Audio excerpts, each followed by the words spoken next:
시편 126편 5절로 6절입니다. 다같이 한 목소리로 공독하겠습니다. 눈물을 흘리며 씨를 뿌리는 자는 기쁨으로 거두리로다. 울며 씨를 뿌리러 나가는 자는 반드시 기쁨으로 그 곡식 땅을 가지고 돌아오리로다. 아멘. 요 시편 126편의 말씀은 배경을 이해해야 이해할 수 있는 그런 말씀입니다. 우리가 잘 알죠. 눈물 흘리며 씨를 뿌리는 자는 기쁨으로 거두리로다. 이 말씀은 너무 잘 아는데, 이 말씀의 배경은 1절에 보면 여호와께서 시온의 포로를 돌려보내실 때에 우리는 꿈꾸는 것 같았다. 그때에 우리 입에는 웃음이 가득하고 우리 혀에는 찬양이 찼었도다. 우리는 기쁘도다. 이런 말씀이 그 앞에 있어요. 이 말씀은 포로에서 돌아왔을 때 지은 시입니다. 처음에 포로에서 돌아올 때에는 막 찬양하고 기쁘고 웃음이 가득해서 돌아왔어요. 그런데 그들이 씨를 뿌리러 나갈 때 울면서 씨를 뿌리러 나간다. 극적인 반전이죠. 포로에서 돌아왔을 때 엄청난 해방의 기쁨이 있었는데 그들은 곧 절망적인 상황에 맞닥뜨려야 됐습니다. 포로로 잡혀갔던 사람들이 예루살렘에 돌아올 때에 제일 기대했던 것은 무엇일까요? 바벨론에서는 그들이 예루살렘을 향해서 기도했어요. 다니엘서도 나오지만 창문을 열어놓고 예루살렘에 있는 쪽을 향해서 문을 열어놓고 기도했잖아요. 예루살렘이 있는 쪽을 향하여 기도했어요. 이슬람 교도들이 지금 기도할 때에 메카가 있는 쪽을 향해서 서서 절을 하고 기도합니다. 그것처럼 유대인들도 예루살렘 있는 쪽을 향해서 문 열어놓고 무릎 꿇고 기도했다. 그런 그들이 돌아오게 되었을 때, 70년 만에 돌아오게 되었을 때 그들이 가장 기대했던 것은 뭘까요? 그렇게 꿈꾸며 바라보며 기대했던 예루살렘 성전이죠. 예루살렘 성전이 예루살렘에 가면 있을 것이다. 그리고 그 성전에서 다시 예배하게 될 것이다라는 기대를 가지고 온 거죠. 이 포로로 잡혀간 사람들은 예루살렘 성전이 완전히 무너지기 전에 잡혀갔던 사람들, 상당히 일찍 잡혀갔던 사람들도 많거든요. 그런데 그들이 와서 보니까 예루살렘 성전이 완전히 무너져 있었습니다. 그 화려했던 성전은 남아있지 않았어요. 그리고 예루살렘 성벽도 무너져 있었습니다. 예루살렘은 그 안에서 농사 지을 수 있는 곳이 없습니다. 전에도 말씀드렸듯이 1km 산 위에 둥지처럼 이렇게 고원처럼 되어 있는 곳에 이렇게 네모반 듯한 도시예요. 그러니까 그 안에서는 농사 지을 땅이 없어요. 그래서 농사 지으려면 기드론 계곡을 건너서 겟세마네 동산 감람산 쪽에 가면 이제 감람나무 농장이 있고, 좀 더 나가면 포도도 심고 밀도 심고 하는 그런 농장들이 있습니다. 사람들이 나갈 때마다, 예루살렘을 벗어날 때마다 그들의 성전을 보았고, 농사 짓고 나서 돌아올 때마다 또 폐허가 된 그들의 성전을 보았고 성을 보았던 거예요. 그러니까 나가며 들어오며 눈물을 짓는 거죠. 근데 먹어야 되니까, 살아야 되니까 어쩔 수 없이 농사 지으러는 나가지만 그들이 씨를 뿌릴 때마다 울면서 씨를 뿌립니다. 우리가 어쩌다 이렇게 돼요. 이게 조금 더 자세하게 설명되어 있는 성경은 학개서예요. 이 시편 126편 말씀을 조금 더 정확하게 상황을 이렇게 설명해 놓은 성경책이 학개서인데, 이 포로에서 돌아온 사람들은 농사를 지으면서 또 한편으로는 성전 짓는 일을 합니다. 스룹바벨의 지도로 스룹바벨 성전을 짓거든요. 그리고 학개 선지자가 그 성전 짓는 일을 격려하죠. 그런데 성전을 지으면서 눈물로 씨를 뿌리면서 성전을 지었어요. 그런데 성전을 짓고 나서 그들이 통곡을 합니다.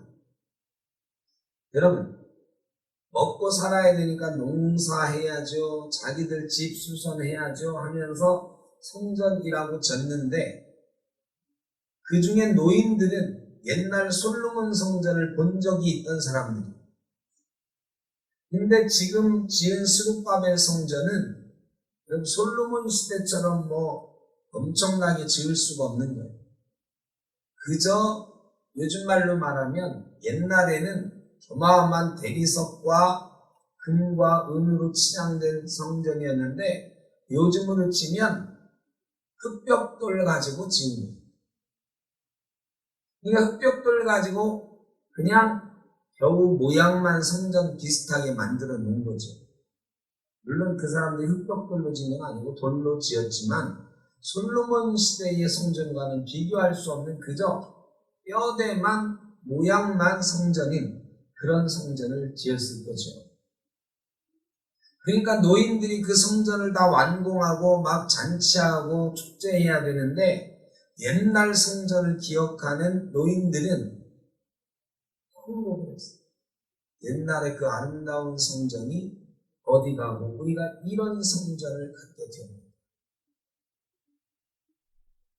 이스라엘 사람들은 오랫도록 그 슬픔에서 벗어나기 어려웠을 것입니다. 우리나라도 사실은 폐허 위에 우리가 재건한 나라죠. 해방이 되었을 때 우리나라 사람들 다 태극기 들고 만세 부르면서 좋은 세상이 올 줄 알았을 거예요. 그런데 해방되자마자 우리나라는 극심한 혼란에 빠졌어요.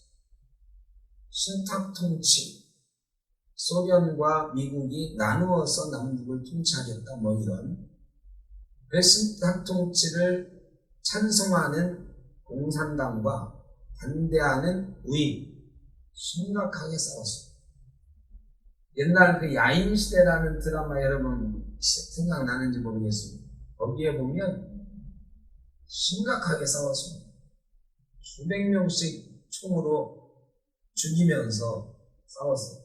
그 야인시대에 보면 그 김두한이 자기 친구 정진영하고 서로 죽고 죽이는 그런 게 나오잖아요. 수피교 다리에서 거지 생활하면서 어릴 때부터 같이 자란 친구를 서로 죽이는, 정진영이 김두한 머리에 총을 쐈는데 기적적으로 살아났고 나중에 정진영을 김두한이 죽이는 이런 장면도 나오죠. 친구끼리 서로 죽이는 이런 비극적인 일들이 해방 이후에 극심한 혼란 가운데 있었어요. 공산당의 파업과 그것을 막으려는 우익 청년단 경찰들의 대치도 심했고, 이게 1948년 8월 15일에 우리나라 정부가 들어서면서 이제는 남한만이라도 정부를 세워가지고 이제 나라다운 나라를 세워 가야 되겠다 하는 그런 생각이 많은 사람들에게 있었을 거예요. 그런데 불과 2년 뒤에 6.25 전쟁이 터졌습니다. 해방 이후의 10년의 역사는 그야말로 혼돈과 전쟁과 폐허의 역사였어요. 여러분이 더 잘 아시지만 6.25 끝난 다음에 우리나라는 완전히 폐허였어요. 2차 대전 때 미국이 사용한 북한해양보다 6.25 때 이 한반도에서 쓰여진 북한해양이 훨씬 많아요. 그러니까 완전히 그냥 인간 폭격을 했죠. 다 폐허가 됐어요. 중공군이 쳐들어오면서 또 난리가 났어요. 그 위에 세워진 나라가 우리나라죠. 맨 처음에 그 폐허 위에서 나라를 다시 재건하려고 했던 사람들은 틀림없이 오늘 본문의 말씀이 있는 사람들처럼 눈물을 흘리며 씨를 뿌리는 심정으로 자식들을 키우고 정치 지도자들은 나라를 세워나가고 했을 것입니다. 물론 혼돈은 계속됐습니다. 그러나 그 뒤로 30년, 40년 지나면서 오늘의 대한민국이 생겨졌죠. 그런데 요즘 우리는 다시 걱정합니다.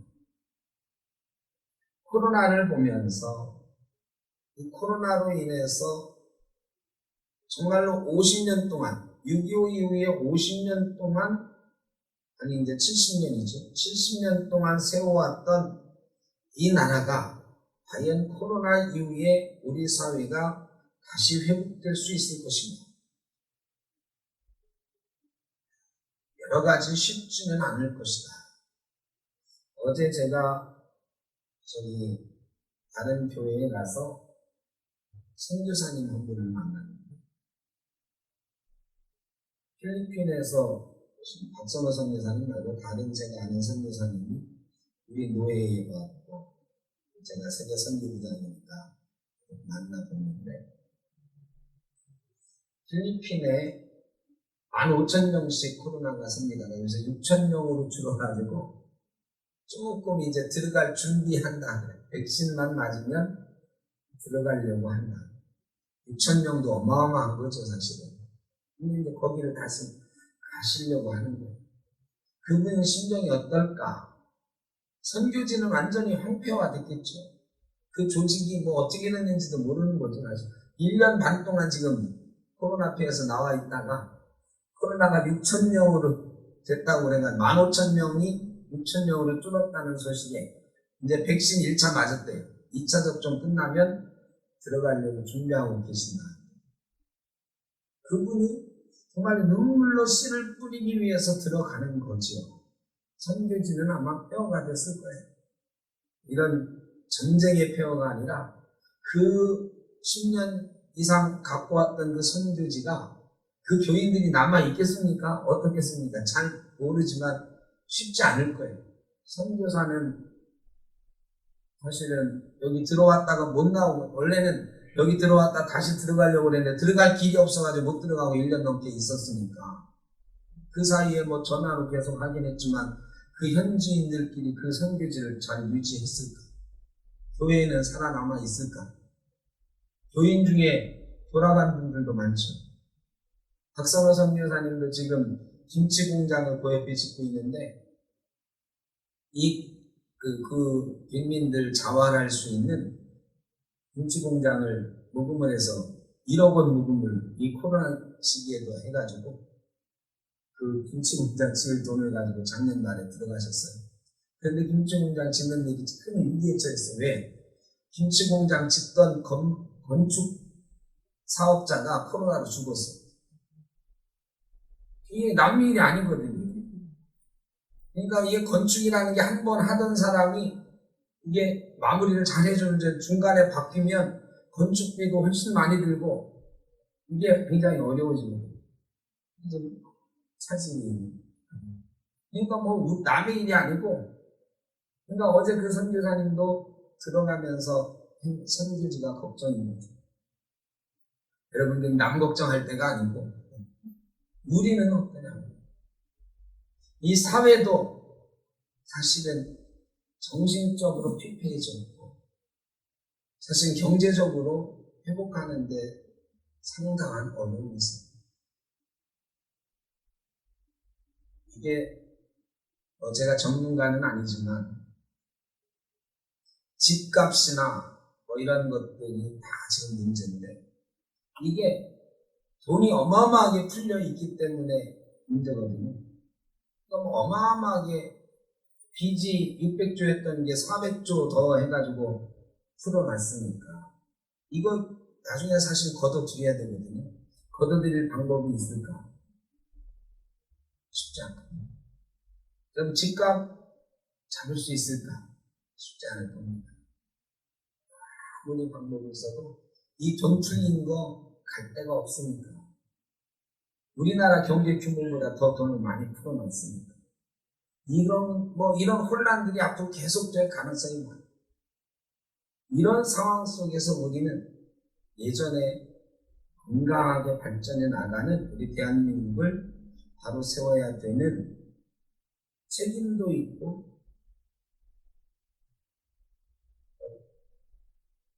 의무도 있는 거죠. 교회는 뭐 더 말할 것도 없습니다. 사회에는 제 생각에 사회는 그래도 회복돼 갈 것 같아요. 근데 이제 저는 걱정은 교회는 회복될 수 있을지. 코로나 끝났다고 이제 좋아할 때가 왔어요. 제가 여러 번 말씀드렸지만 7월부터는 우리 전교인 다 와서 예배해도 됩니다. 오늘 뉴스가 났죠. 7월부터는 코로나 이 방역 단계를 새로 조정하겠다고. 그러면서 업소를 10시까지인데 12시까지 풀어주겠다고 하고, 밖에서 밥 먹는 것도 제 생각에는 8인 이상 이하 이런 식으로 풀어주고, 교회는 백신 맞은 분들 인원 제한 푸니까 저희 교회 같은 경우는 다 와서 예배해도 됩니다. 이거 지금부터 말씀드리고 있거든요. 근데 여러분, 이게 참 희망 고문인데, 다 와서 예배해도 된다고 했는데도 여전히 똑같이 60명만 예배하게 되면, 여태까지는 우리 교회는 딱 60명 정도가 허용된 인원이야 하는 위안이 있었어요. 핑계거리가 있었어. 이제는 다 와서 예배해도 되는데 여전히 60명이 예배하면 우리 마음이 어떨까요? 코로나 풀렸다, 이제는 다 예배할 수 있다라고 막 기뻐하고 웃음 짓다가 빈자리들 보고 안 나오는 분들 보면서 우리도 눈물 흘리게 됐지. 저는 그런 교회들 많을 거라 생각합니다.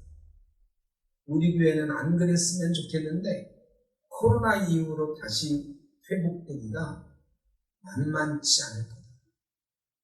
그래서 우리가 코로나 이제는 다 모여서 예배한다고 기뻐하다가 오히려 우리도 눈물 흘리는 일이 있겠지. 그러면 어떻게 해야 되니? 눈물을 흘리면서 씨 뿌리던 그 포로에서 돌아온 이스라엘 백성들처럼 우리도 다시 눈물 흘리며 씨를 뿌려야 돼요. 그럴 수 없습니다. 그 상황이 어렵고 슬프더라도 예전의 영광을 기억할 수 없게 되더라도 다시 시작해야 돼요. 씨를 뿌려요. 다시 씨를 뿌려요. 성전 얘기가 나왔으니까 제가 요즘 이 성전을 보면서 괴로운 마음이 많습니다. 이 성전 4년 전에 다들 애쓰셨지만 정말로 이 성전에 우리 성도님들의 그냥 온 정성이 다 들어있고 저도 한 달 내내 여기 왔다 갔다 하면서 공사 다 이 도배지 한 장까지 다 제가 정한 거예요. 의자, 커튼 모든 하나부터 열까지 다 제가 색깔도 정하고 모양도 정하고 이 9칸으로 나누어진 이 그림 제가 그린 거예요. 설계를 정확하게 이렇게 한 게 아니라 제가 이렇게 그림을 그려주면 인테리어 하는 분이 도면으로 만들어 와서 이 텅 비었던 150평짜리 이 건물을 9칸 가진 우리 교회로 일일이 제가 다 그림 그려가면서 만듭니다.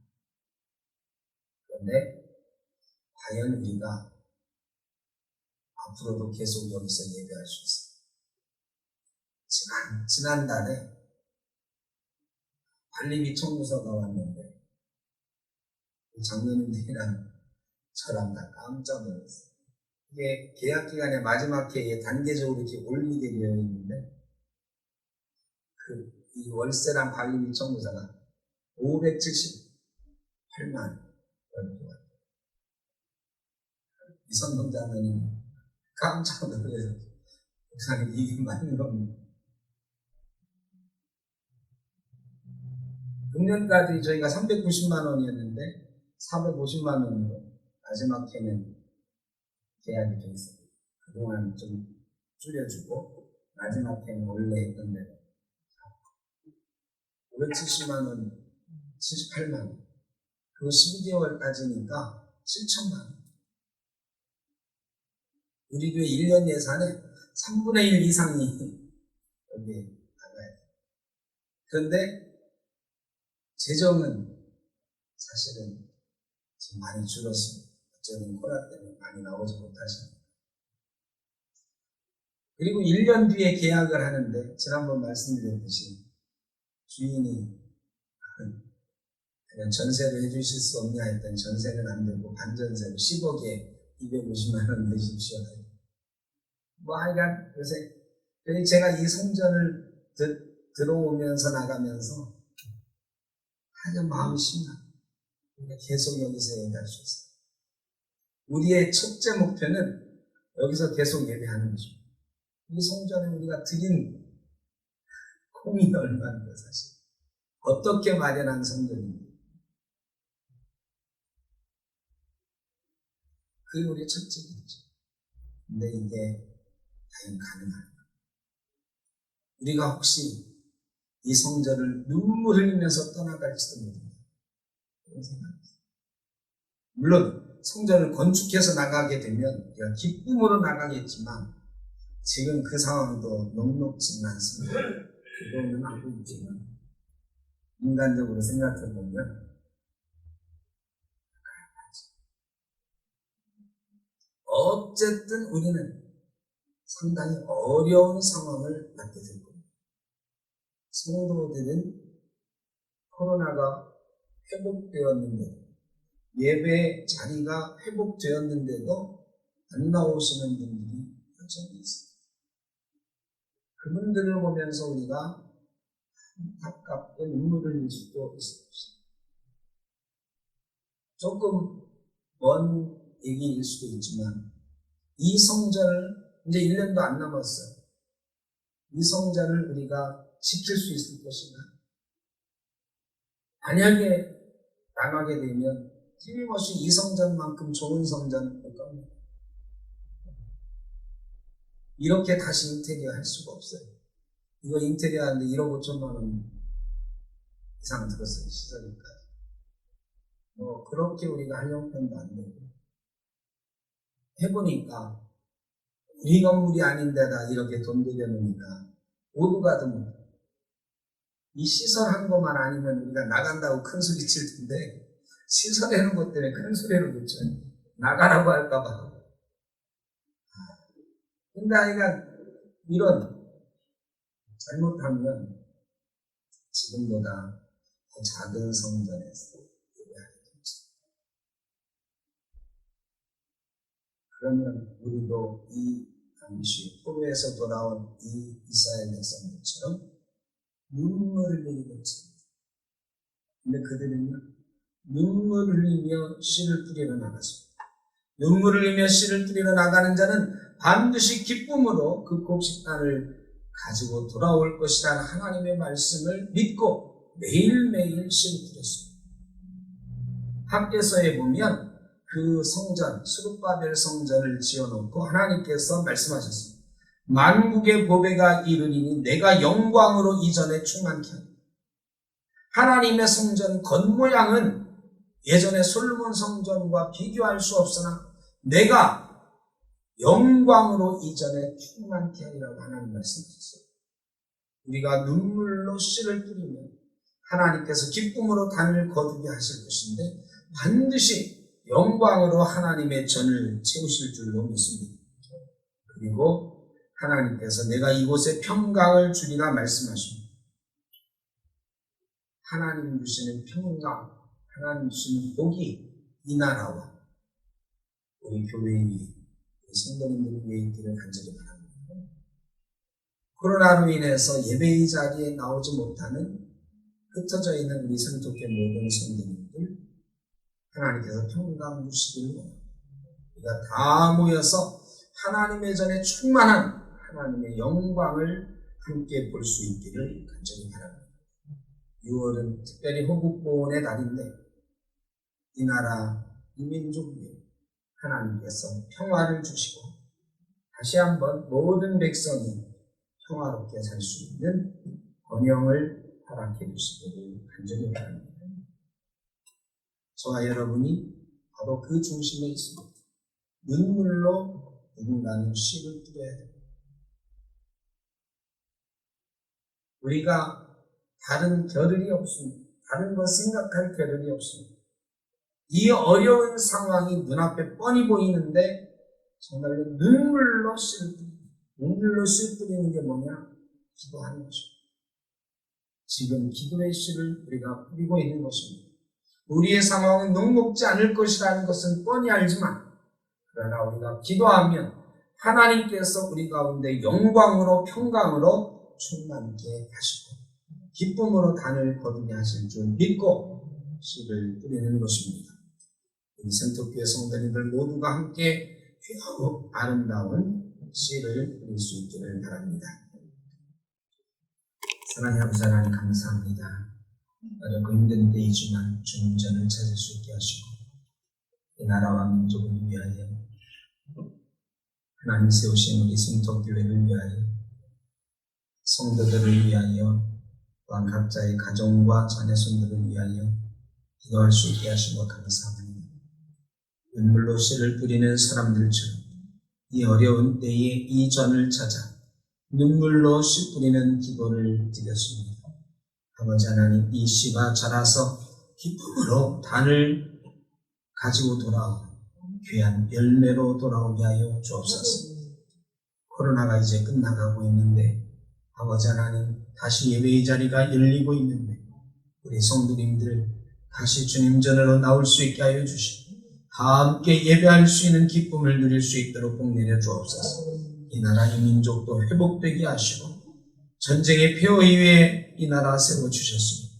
아버지 하나님, 다시는 전쟁 겪지 않도록 하시고 평화가 훼손되지 않도록 하시고 평화롭게 당당하게 번영하는 민족으로 나라로 설 수 있도록 주님 인도하여 주옵소서. 어려움 당하는 우리 성도님들 경제적으로나 육신으로나 영적으로나 연약해지지 않게 하시고 연약한 부분 붙들어 주셔서 강하게 세워 주옵소서. 오늘 하루도 주님 전에서 기도하고 가는 우리 성도님들의 삶이 늘 복되며 가정이 자녀손들이 잘 되는 귀하고 아름다운 역사가 있게 하여 주옵소서. 이제는 우리 주 예수 그리스도의 크신 은혜, 아버지 하나님의 무한하신 사랑하심과 성령의 인도하시며 교통하시며 눈물을 흘리며 씨 뿌리던 그 이스라엘 백성들처럼 이제 우리도 눈물을 흘리며 기도의 씨앗 뿌립니다. 하나님, 이 씨가 열매 맺게 하여 주옵소서. 간절히 바라고 원하는 죄 사랑하는 자녀들 머리머리 위에 이 나라 이 민족 위에 생덕교회와 흩어져 있는 모든 권속들 가운데 영원토록 함께 하시기를 간절히 축원하옵나이다.